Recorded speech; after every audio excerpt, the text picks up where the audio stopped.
Alex, I missed you. I've missed you so much, Patrick. It was a sucky week without you. I'm gonna be honest. It's weird to come back to snow. No, Is it weird. snowing there now? Weird is the wrong word. Shitty. Yeah, Shitty to come back to snow. it's late March for God's sakes. Is that like how heavy is it snowing? It snowed an inch last night. Okay, that's not that Um, much. I know, but after spending 6 days in 75-degree weather where I've gotten really used to wearing like undershirts on like a regular basis because it's Yeah, colder out here, but then I was just severely overdressed all the time in San Francisco. But I just it messed me up. that's how I feel about that. What is that Motherfuckers, noise even 75 called? weather. What is That's it the one called? that's called drama. All right, yeah, Yeah, that's that's all I fair. got. So, yeah, So we're yeah, about to get that snowstorm of yours, by the way. That's gonna hit here today and drop it's 1 or 2 inches on us. So that'll be fun. That's something I'm looking forward to. Storm may be exaggerating, but Yeah. nonetheless, as much as I have enjoyed the passage of time that comes with seasons, I have to admit I was given a little bit of a taste of what I left behind, and Mm, it was kind of a bummer. But then I you came left back for and I was Red Bull. yeah, but then I came back and I was like, oh man, I have a bank account with money in it, so I can That's a nice afford. change of pace. Things balance out somehow. So what did you get up to? Let's catch up with you. The people saw me on stuff last week, but what what have you been doing for like? Do you just like what have you been doing?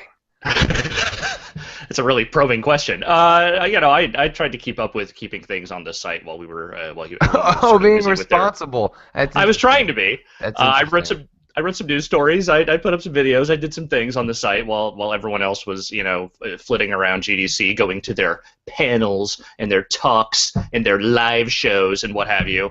Meanwhile, I'm over here doing the grunt work. Thank you very much. Uh, Someone's got it, Alex. I know Someone's someone got to has get to. that. It's fine. Certainly spent my share of time watching you guys do that stuff, so that was fun to watch. Other than that, games wise, I reviewed Luftrausers, which is up on the site now. I liked very very much. Yeah, I'm Uh, I'm I'm looking forward to actually playing that. I was actually around Rami, who was on the GDC live show, and who was one of the two people at Vlambeer. It's also right. I think it's crazy that it's only two of those guys, given how much their output is, but it is only two of Yeah. them. And he walked in a little bit late, so we shifted him around on a segment for the live show, which actually worked out perfectly because he could not have been on a better segment for his sensibilities. And he was like, I got some good news to share. I was like, what's up? He's like, I just got an email. Luftrausers is profitable. And it's like, that's within 48 hours, like That's pretty amazing. 3 years of development had paid itself off because that game was supposed to come out a long time ago. Yeah, A and long time ago. that effort certainly shows in the game. It is one of the more fun shooters that I've had the opportunity to play in a good long while. It's that whole thing where you're just trying to stay in the middle of the screen while also dodging and shooting. It's like this nice little ballet act that is surprisingly easy to master, or at least get the hang of. Even though God damn it, I'm never gonna beat my fucking original score of like 16,000. I'm never gonna get close to that again. See, here's a question with that game. I'm sure if I booted up and played it, I'd go, man, this game seemed really well made. It is very enjoyable to play, but I tend to move on pretty quickly from Sure. score-based games because it's very rare that I get tied up in the leaderboard race. Right. Is there anything more to do in this game that is beyond just like competing with friends or the general leaderboard? Other than unlocking more stuff for the ships, not really. Okay. There's a few hidden things here and there. Like being a blimp is no small challenge, and they only show up after staying on screen for like a certain amount of time. So that's kind of like the one white whale thing that you can chase for a little while there. Again, there is not a whole lot of depth there. The depth is in just unlocking all the different parts, getting good at piloting the ship, and finding a combination that works for you. That by itself got like wrung a few hours out of the game for me. Well, that works. So yeah, like Yeah, if there's some sort of progression that I can go yeah, along with, even if it's just unlocking parts, and then I probably only play for an hour or two after that, that's fine. Okay, as Yeah. long as like it's the games that are purely just drop in everything that you can do in the game is available right now, which I have nothing against those games. I'm Yeah. just saying they tend to not grab me because the score stuff I just don't have the time to dedicate to. So like having some sense of meaningful progression, if it's just even parts, that seems worthwhile. Yeah. The parts and the challenges that you have to complete to unlock that stuff, like that stuff's fun. But even past that, like honestly, that is a game that you should play for like 20 to 30 minutes a day, and that is more than enough. Like just put it on your Vita, play it when you're on a train or something, and that is exactly the way it should be played. I lost like a solid 6 hours to that game one day without even really realizing what I was doing, which was sort of terrifying when I looked up the clock and went, holy shit, where'd my day go? It being as simple as it is and only having one battlefield, you wouldn't think that it would be that engrossing, but it kind of is, just because the gameplay is super fun. So whatever it lacks in long-term content, it's a $10 game, and what it does with its mechanics is super fun. So I would highly recommend that. Yeah, some folks in the chat are saying like, oh, you don't like to play score-based games, says the Spelunky addict, and that's fair. That is fair criticism. But what I believe I said was that it's rare, and part of the only reason I got into Spelunky the way I did was because I committed time in my workday to play it every single day, and differently. And it's alluding to kind of what I was talking about. So Spelunky, eventually becomes, once you've sort of seen everything or gotten over the big humps, does become almost purely a score-based game, whether you're talking about treating it like a speed run or whether you're talking about getting the most amount of treasure. But there are like objectives in the game. Right. So like there not only is there beating Olmec and there's beating Yama, there are the objectives leading up to those, getting the various keys and getting to the various secret rooms that allow you to accomplish those tasks. So the game basically spends a long time giving you objectives that allow you to understand the mechanics so that you can do the high-end end game score ranking stuff, because you can't really engage with any of those things in a meaningful level with other high-level players until you have gone through all the objectives that kind of, teach you every single thing you need in order to do that. So that's what I mean. Spelunky has a little bit more of a structure to how it teaches you about its scoring mechanics, and it seems like Luftrausers is a little bit more like, get in, buddy. Yes, it is definitely that. And let's also call this segment Patrick justifies his terrible Spelunky addiction in any way he possibly can, because that is great. It's like a heroin junkie trying to say, "No, man, it's like, when you chase that dragon, man, it's like it just takes you to like higher planes of existence. You just don't understand. You have to understand the nuance of the whole thing." Yeah, no, you're an addict. Face it. Okay, you're a horrible junkie. Yeah, I actually need to get back to playing some Spelunky. I was thinking. No, you should play other games. Other games. I am. I'm playing The Binding of Isaac. It just doesn't give me the same. All right. It doesn't give me the same high. You should also play some Infamous, because I got through a chunk of that over the course of the weekend. Yeah, I'm behind. How is Infamous? It's pretty good. Infamous? I really like it. I just got to the part where you get the neon power, which is the second power I think you pick up there, and Jeff's review is so far a perfect encapsulation of that game. It is really fun. It's a pretty cool open world. There's a decent array of objectives to do. The variety of those objectives starts to dissipate pretty quickly. It's like, cool, I've done all these things. I'm starting to do them over and over again pretty fast. Before I had even gotten to like the neon power stuff, I had already like taken control of 3 different areas in Seattle. It has the sort of like, take down the enemy junction area or, a fortified area, and that becomes under your control or whatever, or loses enemy control.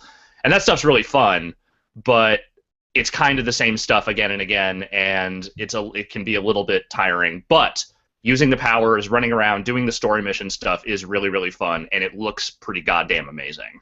Yeah, and I need a reason to turn on my PS4. It's a good one. It's a very good one. And I actually have 2 of them now because I want to. Well, I guess I don't really need to. This is not meant as a dig, but it's going to sound like one. I don't need to carve out a lot of time to play Ground Zeroes. No, probably not. I could have said that in a way that was sarcastic, but I did not did not mean that. I mean, you would have probably been justified in saying that in a way that was sarcastic, but I appreciate that you didn't. Yeah. Well, I at least want my first mention of it to not be sarcastic. And plus, now that it's out, no reason to take a pot shot when I can just play the game myself. But yeah, I need to. Infamous is lower on the games that I feel like I need to get to, but I will get to that relatively quickly. Largely because April is kind of a wasteland. There's some stuff coming out, but it's not like the last 3 weeks have been. I mean, today the second part of Burial at Sea comes out. Oh, that's right. Yeah, second episode is out today, isn't it? Yeah. Which the first episode was just kind of okay, but I hear this one's a lot better. It sounds, by all accounts, a lot of the story is sort of in this second half. When you finish the first half of Burial at Sea, it feels like, hey, we're just cool, we're getting going, and then cut to black. It's it's an effective cliffhanger, but I don't think a really great one. Kind of on the definition of the word, like cliffhangers work best when you feel satisfied, there's some sense of resolution, and then there's also this, oh my god, I have to know what happens next. Whereas with like Burial at Sea Part 1, it kind of just feel like, oh, that's the twist. And I didn't really feel like, Part 1 had ended with any real satisfaction. But I will play another one of those, given that, Burial at Sea was what? Like 90 minutes, 2 hours? Yeah. Like I think this one's a little longer, too. Like, there's a little bit more going on in this episode than there was in the last one, so that's a nice change as well. Did you play Infamous 1 and 2? Were you an Infamous guy? So, I played through a lot of 1. I didn't finish it. I dabbled in 2, but I did not finish that either. It's one of those series where it's like, I would pick it up, I would play it for a little while and go, yeah, this is pretty cool, and then I would just kind of forget about it. It's not that they're not fun games, they just didn't grab me. This one, admittedly, at least partially just because of like the sheer visual fidelity and this being kind of like a good showpiece for PS4 hardware, in which the novelty of that has not completely worn off yet, has grabbed me a little bit more, in the sense that it's fun to look at and watch, and even though the gameplay doesn't seem like radically different from Infamous games past, it's still fun, and having that visual novelty helps a little bit. Yeah, I played both 1 and 2. I liked the first one a lot more than the second one. Cole was not a very likable character. He became very grating as it went on. Is the character any better in this new Infamous? So I haven't done a ton of the story stuff, just because wandering around the world and just kind of doing random objectives is a little bit, at least it grabbed me up front. But what I will say is that he is not quite the overbearing douchebag that he appears to be, just like in the cover art and in some of the advertising for that game. Like, he's a punk. The character is a punk. He starts out as like a dude who just runs around spray painting and tagging stuff. I've been playing toward good karma. I don't know what he's like when you play as a bad character. I assume he becomes kind of insufferable just because of that. But as a good character, yeah, he's a little bit of a chucklehead, and he's definitely kind of leans a little bit toward kind of the yellow swag sort of thing that is not necessarily my favorite personality in the world, but he also hasn't completely grated on me yet, and some of the dialogue has been pretty good. Like, I think that the story stuff hasn't been bad at all thus far.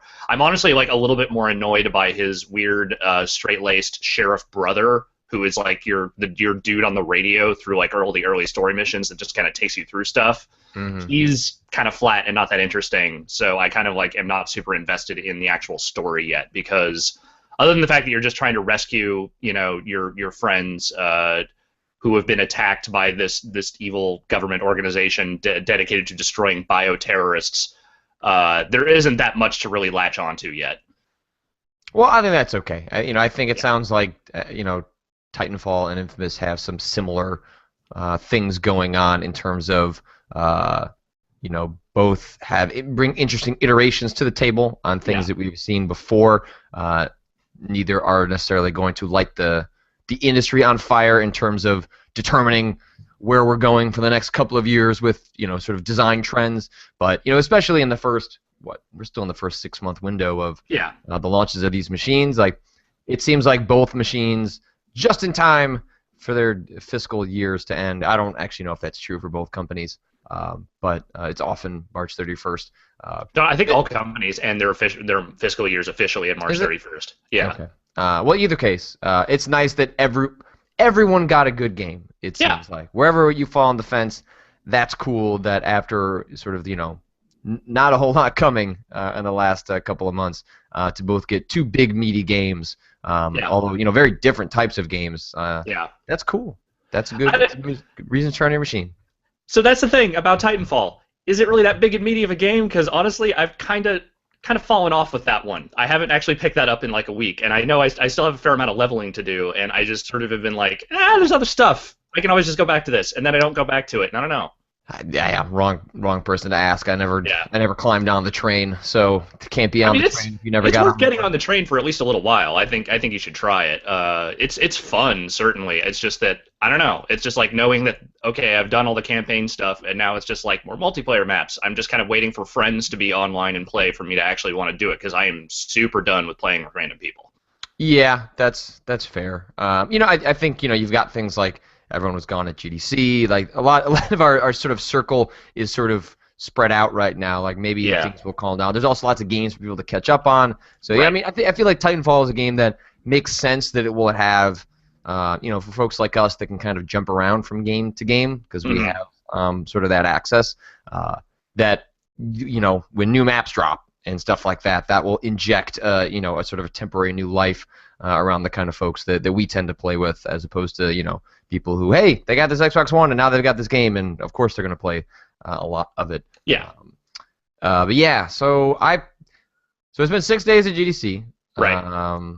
Tell us a little about what you saw at the show. Like, what did you see when you were like? What panels did you go to? What did you check out? Yeah, so it was interesting this year. Early in my career when I started going to GDC, it was a lot of going to panels because I had to report on the panels. So it's like, hey, there's a Portal post-mortem. Like, go write that up. And I've been lucky enough to, since then, work for places where that wasn't that important. And especially at Giant Bomb, where I kind of get to sort of write my own ticket. I go to panels that I think are going to be like personally interesting or fulfilling in some way. So, I went to a lot of like the advocacy track, which kind of falls in line with a lot of the stuff I write about, and there were sort of post-mortems on folks that had, gone through crappy things on the internet, or, Zoe Quinn did a post-mortem on Depression Quest and stuff like that. So those were like, those aren't going to show up any sort of write-up, but they're important, I think, to check out, and they just sort of give me a better understanding of some of the things that I often talk about. Right. And then otherwise, it was like GDC gives you this incredible chance to talk to people that PR will never, ever give you access to.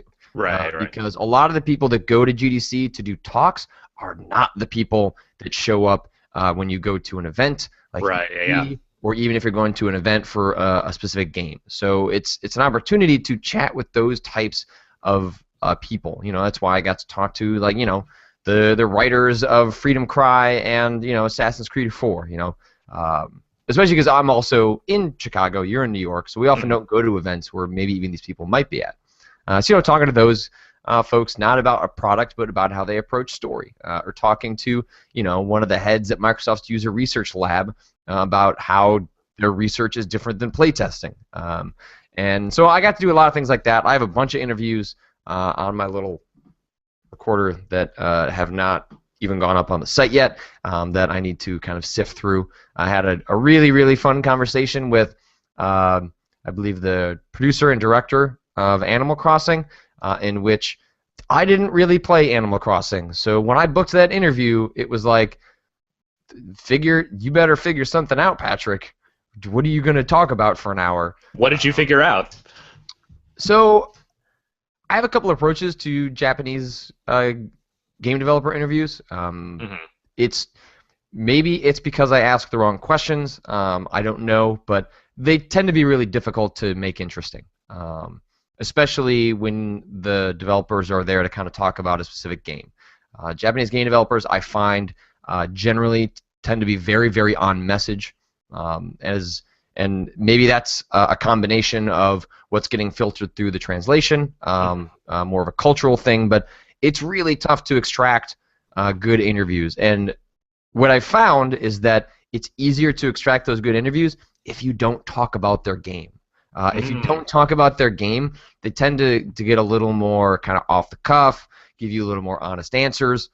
So for example, with Animal Crossing, especially because I hadn't played the game to a real meaningful extent, I was asking them sort of like what games they played when they were younger. And that's a real dangerous question to ask a Nintendo designer, because you often just get, and it may be true, it may not be true.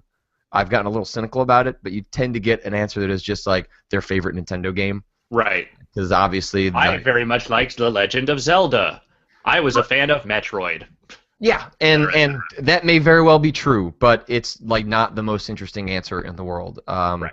So, it was great when, the woman who was the first designer at EAD is also now the series producer on Animal Crossing, and I'm not going to attempt to say her name because I will just butcher it, saying it off the cuff now, so just Google it so that I don't make myself look like a complete idiot.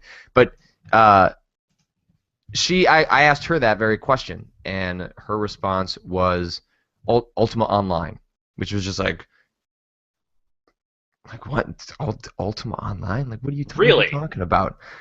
She was obsessed with Ultima Online, and so that was like an opening. I was like, oh, okay, I'm going to walk through this door as long as I can. And so I asked her about like what character she played when she was playing it, and try to get some context for what exactly became her obsession with Ultima Online.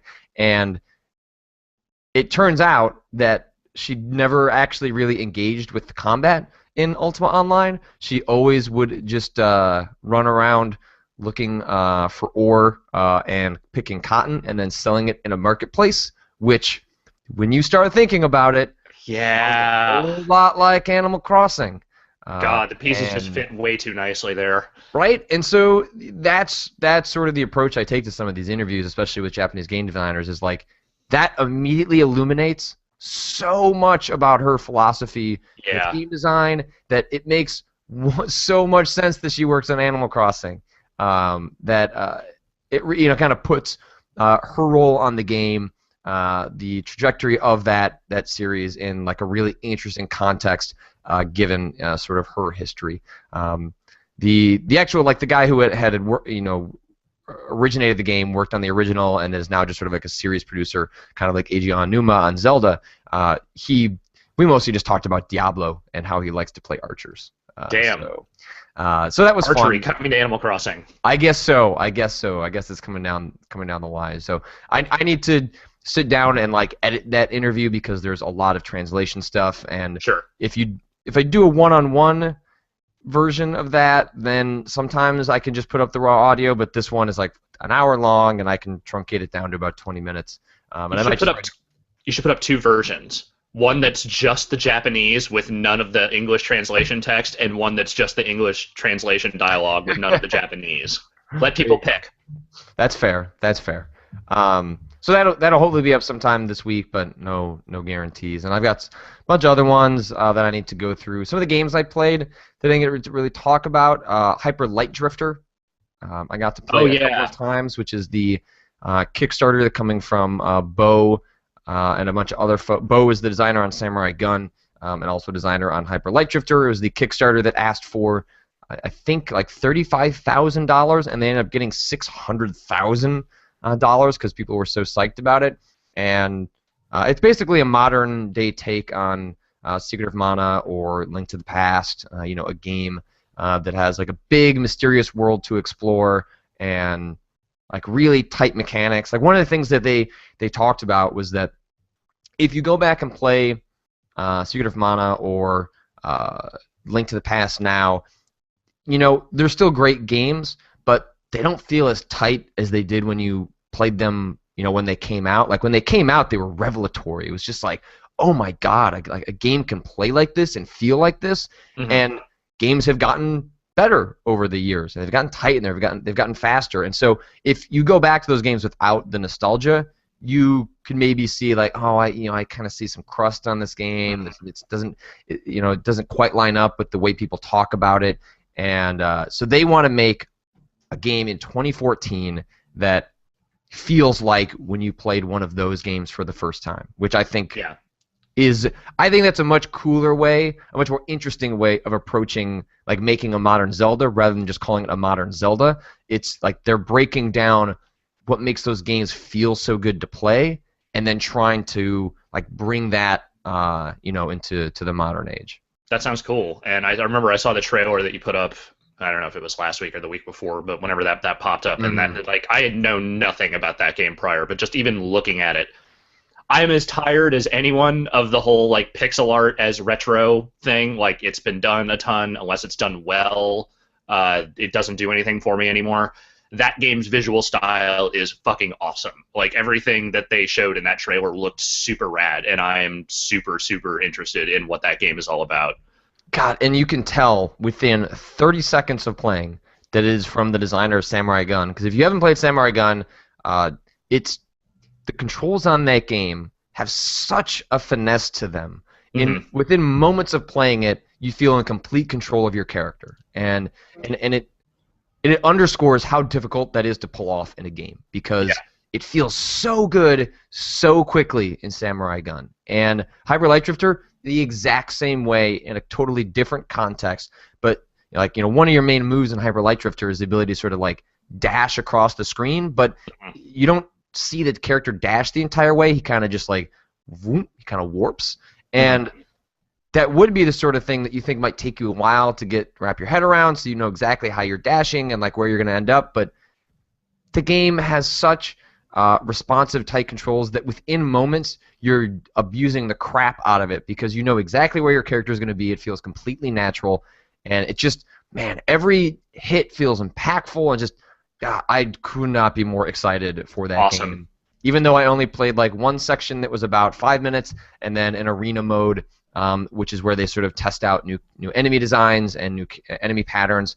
Yeah, it's terrific. They said they're aiming for the end of the year, but they're not going to hold themselves to that, because the amount of money they got allows them to have some breathing room. But it looks phenomenal. Like, it looks just so good, and very excited. It's not easy to create a visually arresting game that gets you interested, but that seems a little bit easier than making that plus a great playing game, and it seems like they're nailing every single part of it. So that was probably the most exciting game I played at the show. There are certainly others that I did play. Jeff and I did a video from an ID at Xbox event. And we Sounds like they had a lot of stuff. They did. It's it's a lot of games that I've seen before, or games, if you follow the independent game scene, were not super shocking. But there was some interesting stuff there. Them picking up that Kinect game where your body creates the platforms for the avatar on screen. There's Micah's new game. That's where I played Hyper Light Drifter, because I guess that's coming to Xbox One, which I wasn't aware of. But maybe that's just because Sony was earlier on the indie train, and promoting that game. I'm trying to think. What else did I play? Were there any pieces of technology you got to try out, perhaps? Right, I did play Project Morpheus. Okay. I watched I saw some of the stuff from that. I watched a couple people's, like, video previews of that thing, or what they talked about as far as the thing. I'm a VR dummy still. I've tried an Oculus once. I still don't really understand, like, the key differences between the two technologies and exactly what it is that makes one better than the other, or what have you. I don't know if you not necessarily got a sense of that from the time you got to try it, but I'm curious, as someone who has played a lot of Oculus Rift, what was your take on getting to try Morpheus? It's not revelatory once you've already interacted with VR. It's not to say that Project Morpheus was disappointing in any way, but it seems like VR is going along sort of a technology trajectory right now, and the different ones I've tried are, each has its own strengths, but it's not like you put on, like, the Crystal Cove, the new Oculus dev kit, and then you put on Project Morpheus and you're like, oh my god, these are so different. I would say the real difference, what was really amazing about Project Morpheus, is the fact that the demos we were playing had big budgets behind them, right? So most of what I've played with on the Oculus Rift are made by tiny teams with limited assets, or it's the Oculus Rift grafted onto an existing game that might be sort of neat, but obviously wasn't, conceptualized from the beginning to work on the Rift. So there are problems with interface and how scenes play out that aren't meant to be interacted with using a VR device. Mm-hmm. So we got to try 2 demos of Project Morpheus. The first one, well, I'll get to the first one. The second one is one that people are already familiar with. It's Eve Valkyrie, which is the sort of like kind of X-Wing TIE Fighter, Wing Commander action game. There's not a lot of simulation going on. Right. Which you use an Xbox, or I guess in this case a PlayStation controller, to move around a ship in space, and then you're tilting your head around in order to lock on to enemies so that you can be like, driving off to the upper right and then looking behind you to lock on to an enemy. It feels so cool. And I will say that because the new Oculus and the new Project Morpheus have much higher resolution screens because they respond to positional tracking. So the Oculus right now, when you move your head, it doesn't detect that. It moves. I'm trying to think. Well, I guess it doesn't like track your body, and like this one tracks your body. So it just feels more natural, and it causes less nausea, I guess is what I'm getting at. Less nausea. That's good. But so that one's familiar. It's cool. It works really well. So Deep Dive, I think it was called, or The Dive, The Down. I can't remember what the demo's titled, but you start off in a shark cage, or just an underwater cage, and then you hit the X button to keep going further and further and further down. And then eventually you notice kind of a shark swimming in the distance. Mm-hmm. And then you have a flare gun.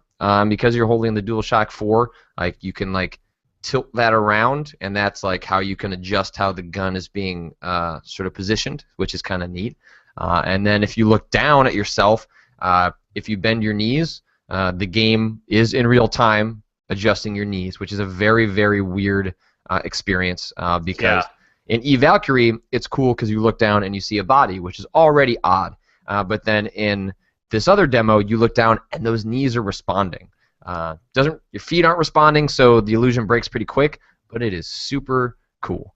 That is super weird. So as you continue to go down, this shark is kind of in the distance, and you're kind of shooting a flare to kind of illuminate some parts of the background, and then the shark just straight up attacks the cage. Like, gets right up in your grill, like this huge, beautifully rendered, terrifying monster is right up in your eyeballs trying to tear you apart. And it's incredible. Wow. And it emphasizes part of what we've all been missing if you've had a chance to interact with some of the VR. When these tiny teams are what you see with the constraints of small budgets, small resources, small amounts of time to make these experiences. Like, I got a glimpse of what's possible when millions and millions of dollars are spent on creating like beautiful immersive worlds. Doesn't mean that smaller developers aren't going to do amazing things with VR, but just seeing a glimpse into what happens when some of these big traditional teams are unleashed on VR. Oh my God! Like, it's incredible. That's incredible. amazing. Hopefully more people get a chance to try that out. It definitely does sound like this is an experiment without necessarily an end game yet. Was kind of the indication we were getting at GDC, but I think it makes sense. It makes Microsoft look a little behind the curve. It makes Sony look hip and trendy with Oculus, and they can spend the next year figuring out, is this a product they want to put out, how they want to put it out, and if they don't, then it's no harm, no foul. Like they showed their VR thing, but my guess is that it comes out sometime next Christmas, which it seems like Oculus is going to come out sometime next year as well.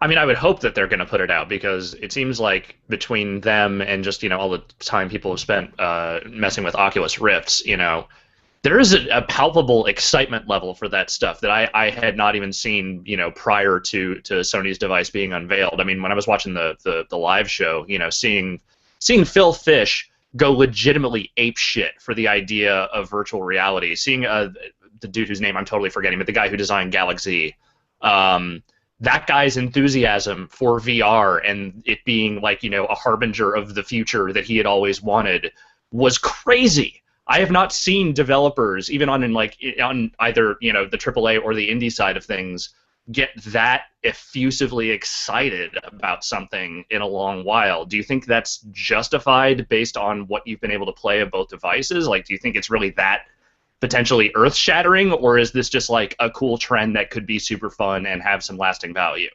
No, I think as soon as you start talking to some of the ways that virtual reality is being explored in other contexts than games, like, I think it's here to stay. I think whether it takes off in games the way some of us want to, I don't know. But like think of it for this way, like there's an architecture firm that is exploring using an Oculus Rift or another VR device, whichever when we're flooded with them in the next couple of years, to allow people who are building a home to walk around their home. Like part of what the Oculus does, or new VR in general, is because of the three-dimensional aspect, you can get a sense of scale that you cannot get any other way through a normal display. So imagine being able to walk around your house and say, look, I think this table needs to be a little bit bigger. It's a little too small for the room.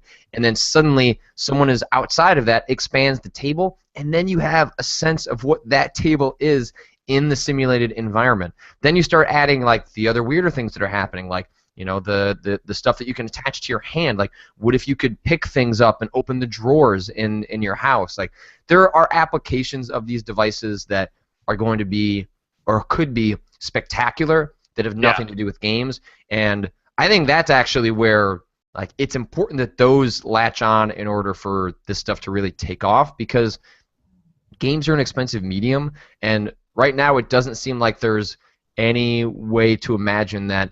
Like, I think Oculus is going to be more important with putting out a high-end quality product. They're okay with being, $400 to purchase one. I don't see how Project Morpheus is anything less than that. Like, I think we're talking bare minimum, $250 to $350 for these devices. Right. And on a PlayStation 4, that's a $400 device with then a $250 add-on or $350 add-on. Like, that's a lot of money. It's a high investment. On the PC, where you need a PC that is beefy enough in order to render two screens at once, because that's how it does the 3D. And usually you want that to be at 60 frames a second so you can avoid the motion sickness. Then you're talking about a pretty decent PC. I wonder if there is a way that Oculus, this probably is less for Sony, can explore ways of. Is there a way for the Oculus to be portable? Is there a way that it could have like, a cheap Android box that wouldn't be able to do some of these high-end experiences, but maybe there's a way that they'd be able to tailor it so that you could just like plug in this tiny box that allows you to, interact with like a roller coaster, something that is possible without having to be tethered to a big, expensive piece of machinery, because it's just tying it to an already expensive box, I think, is going to be really, really difficult for commercial value. But I think on the PC space, I think Oculus is going to be just fine. I think we have folks like Phil Fish and others that are going to run with this, and I think the real challenge is more in companies like Sony and Microsoft, if they want to try and make it work commercially and have to really show a profit in a way that Oculus has to worry less about. So I'm not sure how that's solved, and I don't think Sony has necessarily figured that out yet either. Yeah, probably not, and that's fair enough. It's going to take time, but seeing the development and the developer enthusiasm for that stuff coming out of GDC was something. I knew that people were into the VR stuff. I knew that it was kind of an intriguing idea for a lot of people, but seeing people get that excited about it was kind of a crazy thing, and certainly I think it caught my attention more than I have even up to this point. I mean, as much as I was on board with Oculus Rift, especially after seeing the was it the Seinfeld apartment demo thing where you could just walk through Seinfeld's apartment in VR. Like, that's exactly the kind of stupid thing I want to see out of VR. That is the kind of dumb thing that will get me to buy one of those headsets at some point.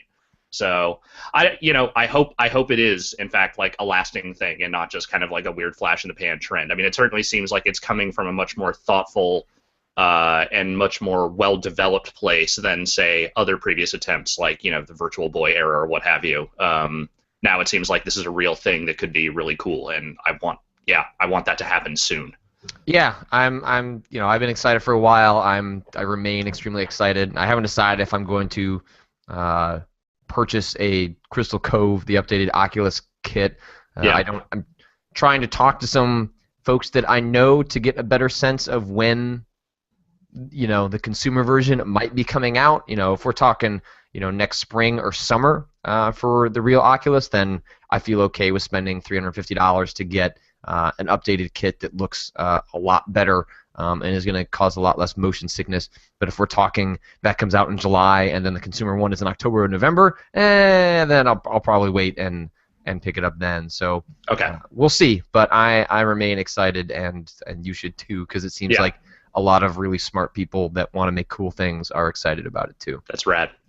Well, I do have one last question for you regarding your GDC coverage, which obviously you'll have more interviews and things coming up on this site soon. But at any point during the course of the show, did you learn how to monetize teens? Because I am to understand there were a lot of ways, a lot of things you could have gone to that would have properly taught you to teach to monetize user bases, especially teens. Ideally in a safe and legal manner, though maybe that is up for debate. Did you figure that out at some point? I didn't, unfortunately. Damn it! I had this sick idea in my head that I'd already booked a bunch of appointments, so I couldn't bail. But I thought it would have been an interesting experiment to just go to free-to-play panels for the entire week. Those are mostly earlier in the week. They have the indie track and the advocacy track and some other stuff that happens in the first 3 days traditionally, more than in the latter two. But I thought it would have been interesting to go to every free-to-play panel and then write something up based on my harrowing experience into the deep. But unfortunately, or fortunately, I already booked a lot of things and didn't want to cancel those appointments. But apparently, Ben Abraham, who is a games writer and academic from Australia, went to that panel, and if you look up Ben Abraham, he's storyfied. It's like that thing where you can collect your tweets. I think his Twitter name is 10ordben or something like that. Anyway, I can send a link on Twitter later if people want to check it out. But it seemed like it was much tamer than the panel title suggested. Hard to know if that's what was planned originally, or if after a lot of the backlash directed at the title of the panel, they had decided to sort of pull back on the disgusting exploitation that sometimes happens or often happens in the free-to-play market. And it's weird because on some level I sort of see what they're saying. They're like, hey, the teenage demographic is a huge part of free-to-play. We make a lot of money there. How do you do so? Like, the way they should have framed that is like, how to make money off of the teenage demographic without feeling like a huge douchebag. Something like that. Like, you need to kind of poke fun at what is kind of a slimy thing. Doesn't mean it's not going to happen. But I'm glad that GDC has stuff like that, because a lot of times GDC feels like, I'm borrowing a phrase from someone else, the industry we want to have, not the industry we do have. But gambling and free-to-play and things like that are a huge part of what drive this industry, and that means they should be represented, if only to remind ourselves, what's there. So maybe I'll do my all free-to-play track next year. But I feel like maybe that's the thing I would fly out to GDC for. Just go to the most awful sounding panels possible, the ones that just sound like the most gross and businessy, because I obviously have a high tolerance for self-abuse. So maybe you get to go keep doing your cool stuff, and talking to people that aren't horribly craven, money-grabbing, free-to-play people, or meanwhile I can go watch all that stuff take place and slowly want to die. So that's just like the equivalent of you playing the bad games, as you just go on the creepy sidetrack panels of various conventions. Learn all about child monetization. Ah, god damn it, Alex! You've been put on a list somewhere, I'm sure. Yeah, no, that automatically, that's one of those words that pops up on an NSA thing, and now I'm on a list. Shit. Monetization. It's a gross word. It is a really gross word. It's impossible to say without feeling just utterly disgusting the entire time that it's coming out of your mouth. Yep. So then I took 6 days off No, I should have taken 6 days off. That's definitely what You I took should a have couple done. days off. I took one day off. Well, I didn't Yeah. get out of my. I booked a flight on Friday evening, even though that was going to get me into Chicago super late, like 1 or 2 in the morning, because I wanted to fall asleep in my bed and wake up in my bed on Saturday morning. But fate did not have that in store for me. Instead, I spent 4.5 hours waiting on a runway with a plane before they canceled the flight, sent us all to hotels, and told us to come back at 7 in the morning. Ugh, I hate So that. they had me end up doing the very thing I was avoiding doing. I could have just booked that a hotel and then spent another night in San Francisco, but instead I spent it near the airport in a mediocre hotel. But so I took Monday off because I needed to catch up on some sleep because I spent 6 days in San Francisco Hmm. drinking and getting very little sleep. And I needed to dig real deep into Dark Souls 2, which I spent basically an entire workday playing, like a full 8-9 hours playing Nice. that yesterday, and How's that treating you? it's beating me around. It's throwing me to the ground. It's great. There's been a lot of Dark Souls content on the site so far. I'm trying to play a character build that is a little bit different than in Dark Souls, in the sense that I'm wearing less heavy armor. I'm wielding slightly lighter weapons. I like a little more mobility, and I've really embraced the bow and arrow or the crossbow in order to, one of the things that Dark Souls often does to you is you'll think there's just one enemy, and then there's a whole mob of them.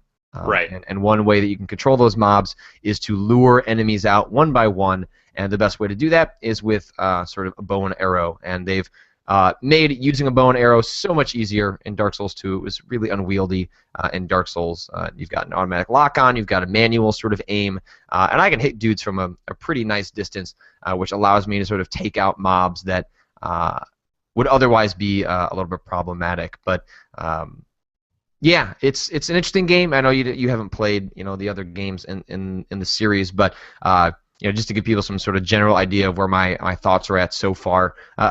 I'm a little disappointed that the game doesn't have as much of an organic feel to the world as Mhm. Dark Souls does. Like, one of the amazing things about Dark Souls is that you're opening these shortcuts that lead you back to places you've already been, and then you slowly start to realize that everything is connected in this really amazing organic way. It seemed like for a while that the developers had to be cheating, and that they're just stitching together stages to give the illusion that it's all one organic world. And then not that long ago, someone realized, because they kind of did the modeling, or maybe they extracted from the game, they realized that no, like, they actually went the distance, and everything is connected in a really smart fashion, which is like going beyond above the Call of Duty when it comes to building a world. And I think it allows, like, I can think about Dark Souls and, like, in my head think about the paths through that game in a way that isn't quite happening for me in Dark Souls 2. It's Dark Souls 2 feels like a little bit more like Demon Souls. In Demon Mhm. Souls, there's more of like a level structure. We're actually going like a 1-1, 1-2. Dark Souls 2 doesn't have quite that. You get to a hub, and then basically have 4 areas you can go down, and then those areas kind of feel like you're going from one level to the next level, and then you reach an end, and then you hit a bonfire that sends you back to sort of the main section. But it's a different structure. It's different. I'm not liking it quite as much, but the game is a lot of fun to play. It's kicking my ass. To give people a sense of where I'm at without spoiling anything would be that I beat the Rotten last Mhm. night, which then grants you your first Great Soul, and I'm stuck at the last sinner. I think is the last sinner. Um, so yeah, it's Dark Souls. I'm It's Dark enjoying Souls. it. I'm quite a bit. It's not kicking my ass as much as I thought it might, but it seems like when you start the game, you're actually not quite aware that there are as many paths outward as you might think. So what's happened is that I've talked to folks that I've gone deep down certain paths that they haven't even touched yet. So even though it seems like the game is funneling you in some directions, you have a lot more freedom than you can think. I mean, the game does a great job of this up front of the opening town that you start in. is this place called Majula, and there's a well. And if you look down the well, way down there are some items, and it doesn't seem like you would be able to go down there. It doesn't seem like there's any way that anything is down there and you'd be able to reach it, and that's not true. I don't want to spoil how you come across that or solve that particular sort of puzzle, but it's one of those things where a location that will then lead you to like 9 other spots is right in front of your face the entire time, and if you don't quite put together how to get there, you might not get there until maybe 30 hours later, as someone else goes down a different sort of path. But I don't know, Alex. It's an approachable game. If you ever get free time, you should maybe try and play the PC version when it comes out. Yeah. If I'm gonna play one, it sounds like I'll probably play this one because it sounds like this is the most approachable of all of them, at least at the the outset. I still guarantee that even if I do approach it, after a few hours, I will probably throw something and yell, "Fuck this," and be sorely tempted never to touch it again. I'm going to need some external motivation to keep going, I think, with a game like that, because that's usually the only thing that keeps me going in games that just make me angry. I don't like games that make me angry. I don't like games that frustrate me. I don't like games that piss me off. I don't want to throw things. I have a bad temper, and I try to keep that under, kind of under wraps, and games like that tend to bring out the worst in me. So I don't know if that's something I really want to delve too deeply into. Well, until I've worked these issues out, That might be a lifetime, Alex. Yeah, I know. I'll be 60 by the time I actually get around to playing Dark Souls 2. But by then, maybe I'll be a good enough person to actually handle it. I mean, the thing I would say is that I think people get really hung up on the idea of challenge or difficulty in Dark Souls when I think what it really... I'm not saying it isn't difficult or challenging. I think there's a tendency amongst people that sort of end up playing a lot of these games to be like, oh, they're not that hard. Like, no, they totally are.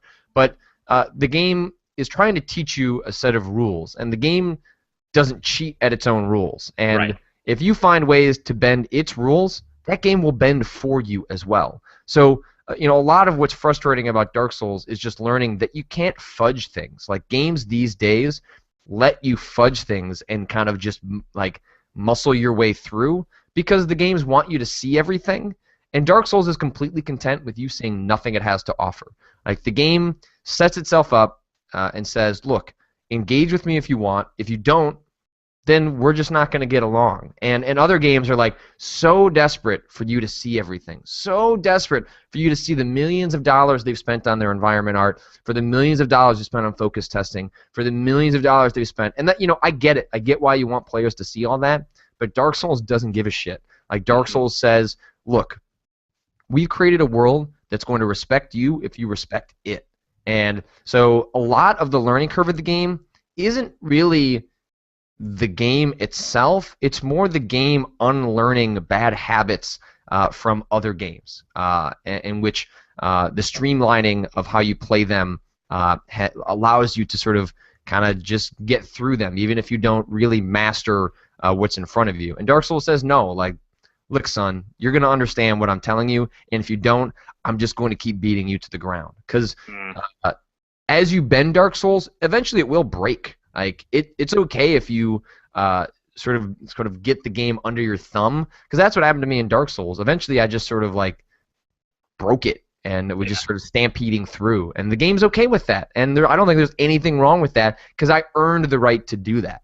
And it didn't just happen through like leveling up and stuff like that. Like, there's a lot more that goes to mastering a game like that. And so I don't know. I just have the right perspective with the game, because I think, yes, it is challenging and frustrating, and you probably get angry, but like, the thing I find is that if you spend every one of those deaths going, okay, why did I die? There's always a very clear reason. Like, what animation priority does, like when your character gets stuck in animations, when enemies get stuck in animations is that it makes very clear what's happening.